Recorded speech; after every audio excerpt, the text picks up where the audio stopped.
This video is sponsored by VideoBlocks. How's it going, guys? Vincent here from thecreativedojo.net. Welcome to another video tutorial. Today's quick tip video, I just want to have a really quick laid back video where I talk about a new plugin that I've been using quite a lot called Magic Bullet Film. Now this is a relatively new plugin. I think a lot of people don't know about it because it's kind of new. It was released around January during the Magic Bullet Suite 12 release. And I've been using quite a lot recently on my films, on my video shoots, as well as even motion graphics stuff here. So it's a pretty cool plugin that I think you guys should know about. I know you guys are sick and tired of seeing a lot of plugins. I know a lot of you guys hate plugins. You guys will rebel against plugins. You want to use purely After Effects and no external plugins. But there's a lot of you guys out there that do care about this. And I think this is a pretty interesting one for those cinematographers out there as well as filmmakers, because this is a significant kind of alternative to the popular Film Convert plugin that everyone uses in Premiere and stuff like that. So first of all, what is Magic Bullet Film? Magic Bullet Film is a plugin that allows you to simulate the look of film in different film stocks. Now, again, this is a great alternative to Film Convert. Not quite as advanced, but a pretty good comparison, a pretty good alternative if you already have the Magic Bullet suite here. And this is very important if you're shooting on digital cameras and not film cameras. For example, DSLRs, we do a lot to kind of get this filmic look. We shoot, using anamorphic lenses. We use 24 frames per second. We shoot flat and grade a certain way to kind of get the cinematic look.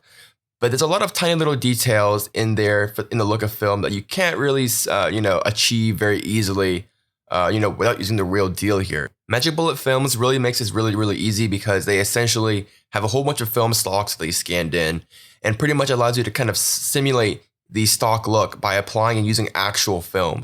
But if we turn on Magic Bullet Film, you can see that it looks significantly different. Aside from the color, which is, color graded differently here. You can see that the way things look, it's just a lot more cinematic. It's a lot more, natural and organic, as you can see. The way the shadows look, the way, the highlights look, the way, kind of the colors pop and how they don't pop, certain things like that, and the general aesthetics of it. There's also film grain on here, which will, give you a more organic looking film here. And, there's a lot of controls. So let's go and take a look at how to achieve this. Once again, this is the ungraded and then with film on. And as you can see, it does a lot of things with the highlights, the shadows, stuff like that, contrast levels, and stuff like that. It gives you a really nice organic look here. So let's go ahead and restart this. I'm going to go ahead and delete this and go ahead and apply an effect. We'll go to Magic Bullet Suite and apply Magic Bullet Film. And right off the bat, you need to decide what your footage is right now. So looking at this footage, as you can see, this was probably not shot flat. It's just regular digital video, maybe on a GoPro or maybe on some other camera rig here. But basically, it doesn't seem like it was shot flat. So we definitely don't want to set our footage to flat because it wasn't shot flat. And it definitely wasn't shot on log. I know that for sure. So we're going to set it to video. If your video was shot on a DSLR and it wasn't shot flat, on standard settings or something like that, definitely set your footage to video. If you were shooting an S-Log or something like that on the A7S or whatever, use the log. And if you're shooting flat with the DSLR, choose flat. I usually shoot flat or log here, so I'm going to choose video in this case. This shot was provided by VideoBlocks. Great site for stock footage here. And the next thing we need to do is we need to select our negative stock as well as our print stock here. So, I like to usually just flip through all the different film stocks, take a look at which one I like best. Not really paying too much attention to, I guess, the hue of the colors per se, but more towards the general contrast, what it does to the highlights and shadows and stuff like that. So basically, I'm looking at mostly the luminance stuff, not necessarily the RGB stuff per se. So I'm just going to flick through and see some of the different film stocks here. And as you can see, each film stock gives you a completely different look and has a very natural kind of appeal to it, like this right here, looks a lot different from the ungraded version of it.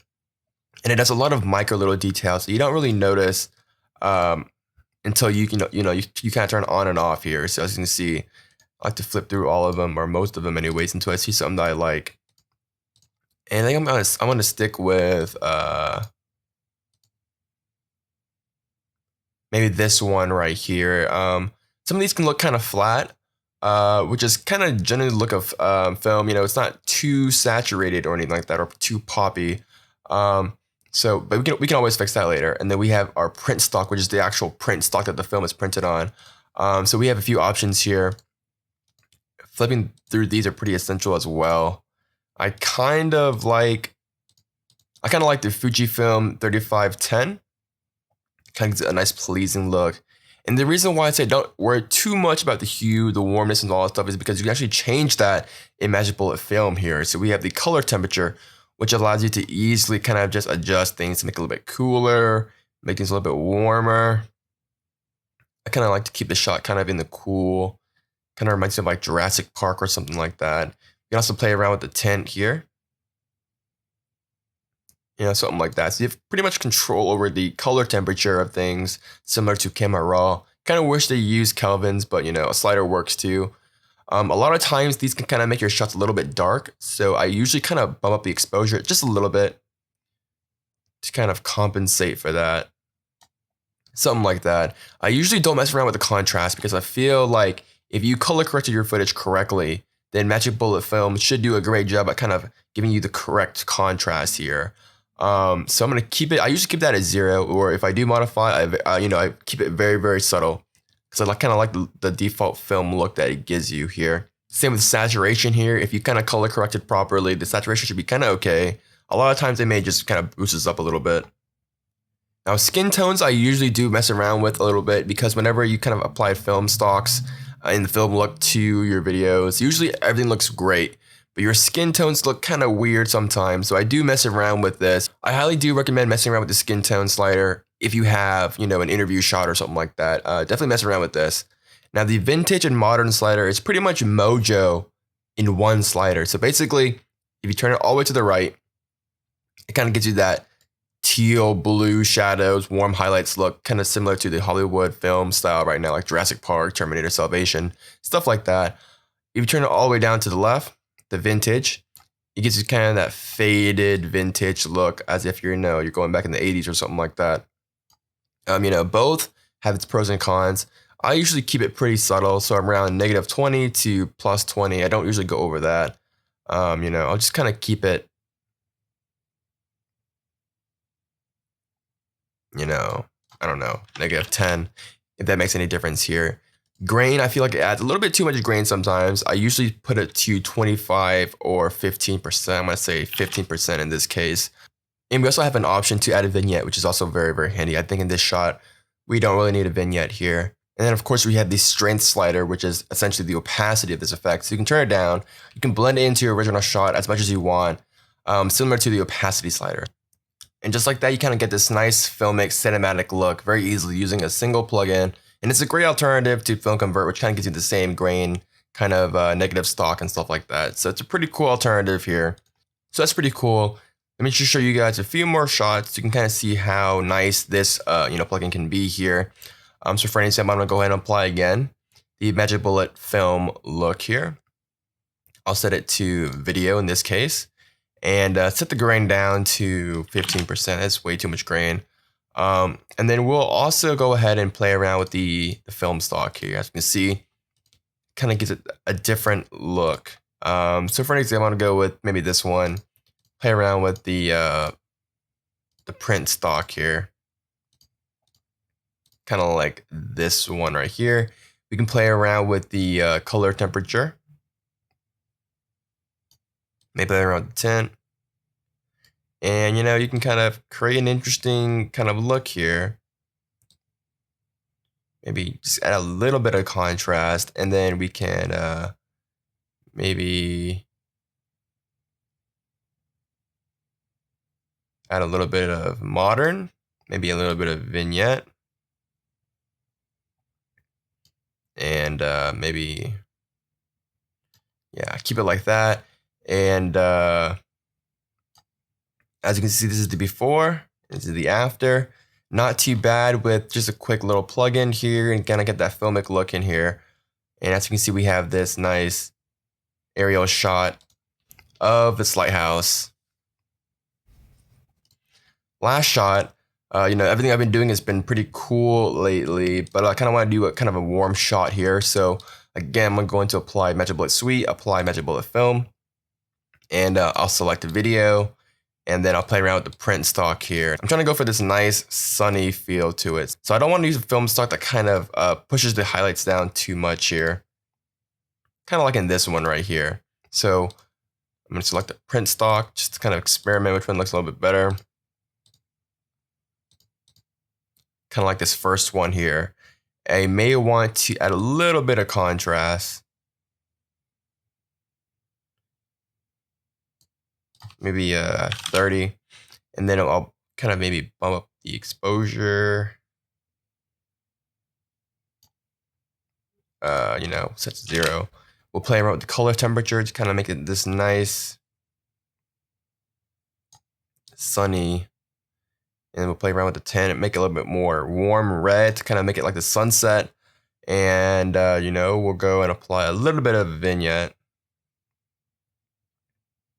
And, let's see what the vintage and modern slider does here. Maybe something like this. This is the before, and this is the after. It kind of gives it that nice, flat, kind of log filmic look. Very quickly using Magic Bullet film. Looks like it came straight out of House of Cards. Just kidding. But yeah, this is a pretty cool plugin. I just want to talk about it, kind of give awareness to it because this is a very cool plugin, and I think I've been using it a lot recently. Try it out on your motion graphics, try it out on your interviews, try it out on your short films. It's a really just a nice quick way to kind of add that filmic extra punch in there after you've color graded and color corrected your shots. This is just a nice way of doing it. And if you have the Magic Bullet Suite 12, you already have it, so might as well use it. So a pretty cool plugin, check it out. Before I go, I want to go ahead and give a quick thanks to our sponsors over at VideoBlocks for sponsoring today's video. VideoBlocks is a really neat website and nice resource for getting stock footage for your projects and films. They have tons of categories, including stock footage, stock elements, After Effects project files, flame, visual effects elements, milk elements, lower thirds, tons of stuff like that. It's really, really great. They have stuff ranging from 4K content to slow motion. They also have a really nice community where you can actually post and upload your own stock footage and get 100% of the sales from your stock footage. It's a pretty nice marketplace for filmmakers to kind of share their stock footage as well as receive and get stock footage. They also have a pretty cool subscription plan that allows you to pretty much download as much footage as you want during your subscription. So it's a pretty cool way to just grab footage. So it's extremely affordable. And I definitely recommend them in your short film. So whether you need a shot from a famous location like DC for an example, or you need some expensive aerial shots, VideoBlocks has you covered. So check it out. Link below in the description below. And thanks again to VideoBlocks for supplying the footage that you see in this video tutorial here. So all these shots were provided by VideoBlocks. It's pretty cool. And as you can see, it can be very, very handy whether you're doing VFX or filmmaking and stuff like that to get shots that you wouldn't have gotten otherwise. So check it out. Hopefully you guys enjoyed this really quick demo tutorial. I know it's not really in-depth and very handy, informative tutorial, but it's definitely a really neat plugin to kind of explore and check out if you have time. That's pretty much it, guys. My name is Vincent Nguyen from the Creative Dojo, and I'll see you guys next time.